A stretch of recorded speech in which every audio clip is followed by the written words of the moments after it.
غیبت کرنے والا اور سننے والا بھی برابر ہے. اگر آپ کر نہیں رہے صرف سنے چلے جا رہے ہیں تو بھی آپ کو اتنا ہی گناہ ہے. اچھا اب آپ دیکھیں کہ اس موضوع کو بدل دیا کریں. اگر کوئی کر رہا ہو تو اسے چینج کر دیں، ٹاپک کسی اور طرف لے جائیں. پیٹ پیچھے کسی کی حمایت کریں. کوئی آپ کے ساتھ برائی کا آپ کہیں کہ جی نہیں مجھے تو معلوم نہیں، جسے وہ کہنا زیرو پہ لے آئیں اس کا انٹرسٹ، تو آئندہ نہیں کرے گا آپ کے سامنے. حدیث ہے اگر کوئی شخص کسی مسلمان کی حمایت ایسے موقع پہ نہیں کرتا جہاں اس کی تذلیل کی جا رہی ہو اور اس کی عزت پر حملہ کیا جا رہا ہو، تو اللہ تعالیٰ بھی اس کی حمایت ایسے موقع پر نہیں کرتا جہاں وہ اللہ کی مدد کا خواہاں ہو.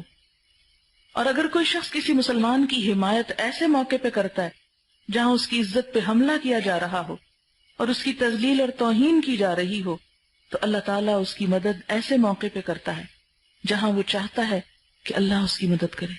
اگر ہم کسی کے پیٹ پیچھے اس کا دفاع کریں گے تو اللہ تعالیٰ بھی ایسے موقع پہ ہمارے دفاع کا سبب پیدا کر دے گا جب لوگ ہمارے بارے میں ہمارے خلاف کچھ کہہ رہے ہیں.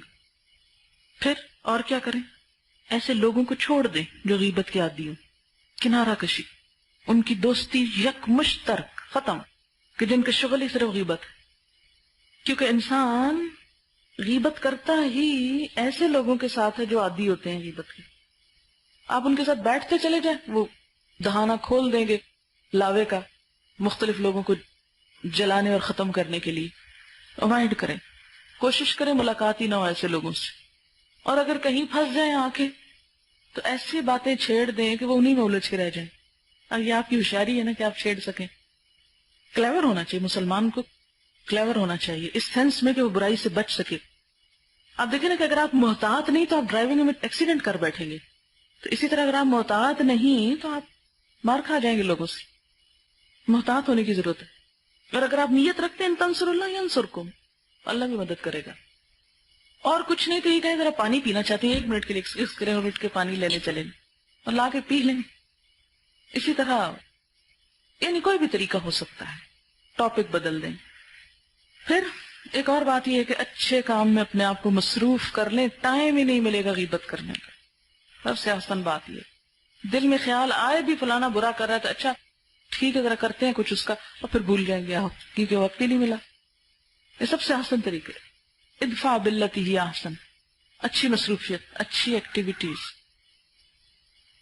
مثلا جیسے عموماً گھروں میں ایسا ہوتا ہے اور سب کے گھروں میں ہوتا ہے نا، گھر میں ہی آ کے سب صحیح ایکسپوز ہوتے ہیں. لوگ باہر تو خول چڑھائے رکھتے ہیں. گھر جب بالکل پیور پرسنل اوریجنل مجلس یعنی ایکسکلوسیولی بالکل انر سرکل کی ہوتی ہے، سب طوفان وہاں اٹھتے ہیں. اور سب سے مشکل محاذ وہ ہے. لوگوں کو باہر تو اوائڈ کر جناب، پتا یہ لڑکی کرتی میں نے اس کے پاس بیٹھنا، میں نے نہیں گزرنا اس کے پاس. بچ گئے آپ، آسان ہے. سب سے مشکل ترین محاذ آپ کا اپنا گھر ہے. تو جب کبھی ایسی کوئی بات نہیں تو آپ کہ جیسے گھروں میں عموماً ہوتا ہے تو اس کا ایک طریقہ یہ ہے کہ آپ کوئی ایسا اسٹیکر یا آیت لکھ کر لگا دیں. مثلا جیسے غیبت زنا سے بدتر ہے، یا یہاں پر جو آیا ہے غیبت کرنا مردہ بھائی کا گوشت کھانا، تو جب کوئی کرنے لگے تو ایک دم ادھر اشارہ کر دے وہ پڑھ لو.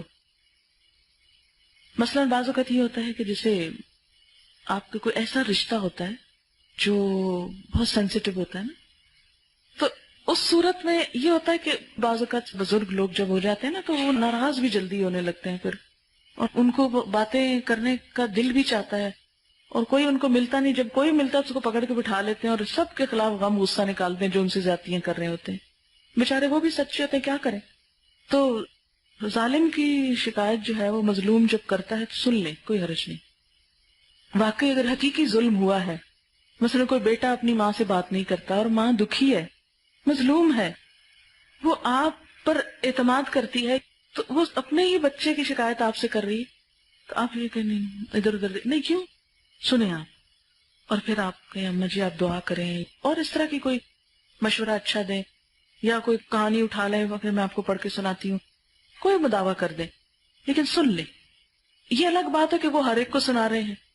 اور اگر آپ کو پہلے سے، کیونکہ اپنے خاندان میں خاص طور پتہ چل جاتا ہے کہ یہ فلاں شخص کے خلاف بولنے لگے، ان کا آپس میں جھگڑا اور میں اس میں کچھ نہیں کر سکتی، تو پھر اوائڈ کریں سننے سے.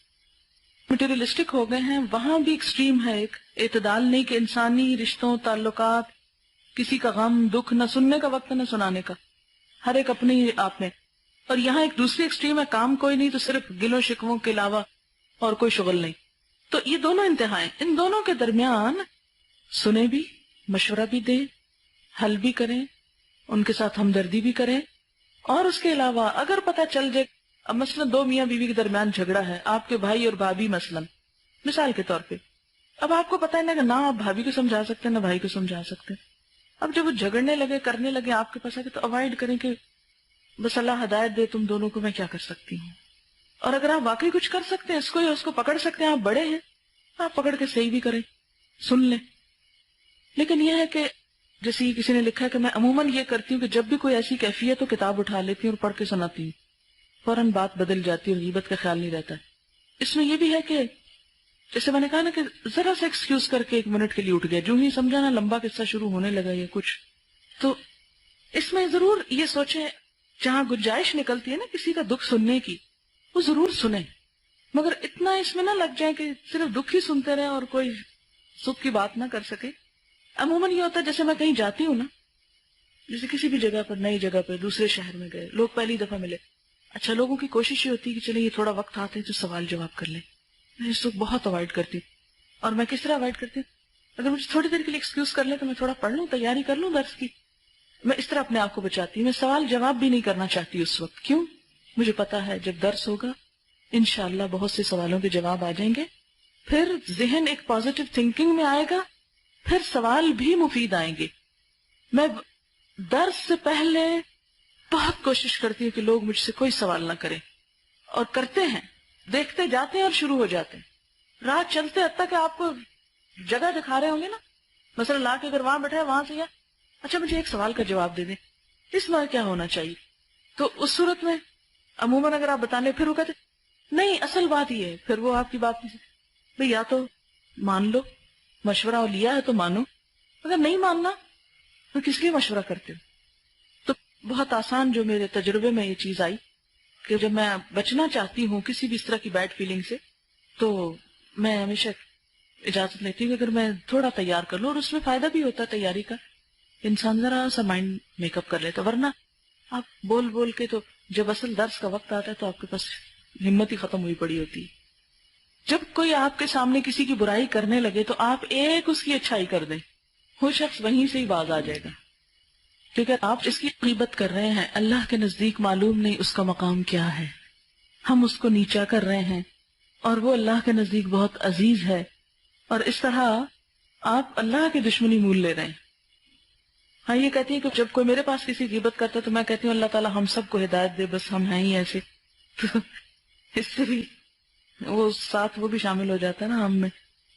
ایک اور بات یاد رکھیں، ہمیشہ یاد رکھیں، جو کسی کی آپ سے کر رہا ہے نا، وہ لازماً آپ کی کسی اور سے کرے گا. جو اس وقت آپ کے سامنے مخلص بنا ہوا ہے نا، بہت شریف بنا ہوا ہے، وہ کل آپ کو بھی نہیں چھوڑے گا، کیونکہ آپ نے اس کو شے دے دی سن کے کہ ٹھیک ہے کہیں اور مجھے بھی جا کے ڈسکس کرنا.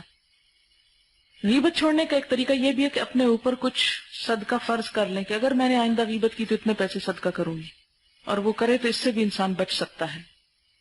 یہ کہتے ہیں جب ہم کوئی غیبت ہم بہنے کرنے لگتے ہیں تو کوڈ ورڈ گوشت گوشت کہنے لگتے ہیں. اس میں آگے آتا بھی ہے نا کہ ایحب احدکم ان یاکل لحم اخیہ میتا، کیا تم میں سے کوئی پسند کرے گا کہ اپنے مردہ بھائی کا گوشت کھائے، مرے ہوئے بھائی کا گوشت. فکرے تم اسے ناپسند کرو. ذرا سوچے کسی بھی مردے کو ذہن میں لے آئیں، کوئی مردہ لیٹا ہوا ہے اور آپ چھری لے کے پہنچ کے گوشت کاٹ کے کھانے لگے. کسی انسان کا گوشت ویسے ہی ناپسندیدہ چیز، اور کہاں یہ کہ وہ مر چکا ہو. اچھا اس سے کیوں تشبیہ دی گئی اس کو؟ اس کی وجہ یہ ہے کہ جو شخص پیٹھ پیچھے وہ گویا مرا ہوا ہی ہے، کیونکہ وہ خود آ کے آپ سے دفاع نہیں کر سکتا نا، اپنا جواب نہیں دے سکتا. ون سائیڈڈ اس کے خلاف یلغار کر رہے ہیں. یہ کوئی ایکسکیوز نہیں کہ اگر کوئی ڈکلیئرڈ ہے برا تو کہیں کہ وہ تو ہے ہی برا اس لیے ہم اس کی برائی کر لیں. جب وہ نظر آتا ہے تو آپ کو کرنے کی کیا ضرورت ہے، تو آلریڈی اپنا آپ دکھا رہا ہے. اور ایک مسئلہ یہ ہے کہ ہم کسی کی ایک برائی دیکھ کر اس کو جنرلائز کر دیتے ہیں. مثلا اگر کسی شخص میں ایک خرابی دیکھیے نا، ہم کہتے ہیں یہ تو ہے ہی برا، اس کی ساری پرسنالٹی کے خیر کو بھول جائیں گے، تعصب کا شکار ہو جائیں گے.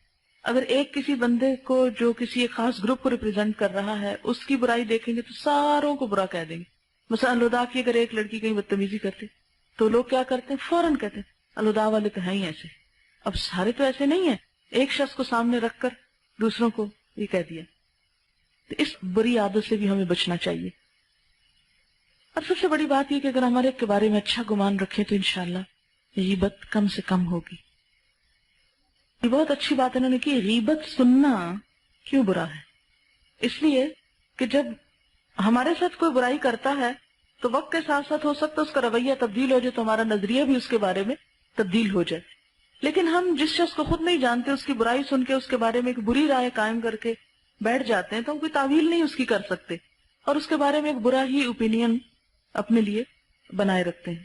اور اس طرح ہم کبھی بھی اچھے دل سے اس سے بات نہیں کر سکتے، نہ ملاقات کر سکتے.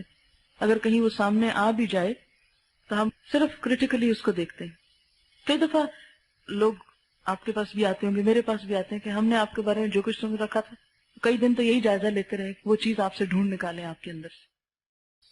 کبھی بھی جب کوئی شروع کرتا ہے نا کسی کو کریٹیسائز کرنا تو عموماً میں یہ کہتی ہوں کہ پتہ نہیں ہم میں کتنے عیب ہیں، معلوم نہیں ہماری کیا کیا خامیاں ہیں. فوراً پھر مزاج بدل جاتا ہے. اگر وہ ایک دم منع نہ بھی ہو تو کول ڈاؤن ہو جاتا ہے، پھر مزہ نہیں آتا اس کو بات کرنے میں. مزہ اسی وقت آتا ہے جب آپ کہیں اچھا تو اور کیا، جو نہیں پتا اس کو بھی نکلوا لیں.